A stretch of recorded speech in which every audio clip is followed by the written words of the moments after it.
So guys, for the first step, you're going to head over to search and type in settings. Click on it. And then once you're on this on the left hand side, you're going to click on gaming. And then you're going to click on captures.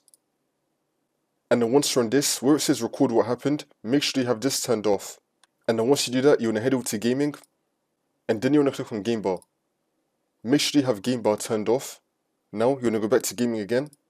Now you're going to select game mode. Make sure you have game mode turned on. And now for the next step, you're going to head over to search and type in device manager. Click on it. And then once you're on this, you're going to expand display adapters. Then you're going to find your graphics card. You're going to right click on it and then click on update driver. And then click on search automatically for drivers. Make sure that you have the best drivers for the device installed.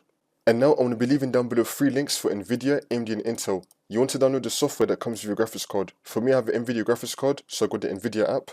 And then once you're in our software, you're going to click on the driver tab and then click on check for updates. Make sure that your graphics card drivers are fully up to date for the software itself. And now for the next step, you're going to go to your Valorant settings, go to the video tab, and then you're going to look under general. Now next to display mode, make sure you have that set to full screen. And now you're going to go to your graphics quality settings. Just copy all these settings that you see on my screen right now, or you could just turn everything to low. And then once you complete all these steps, you just want to restart your computer, and then the phone should be fixed.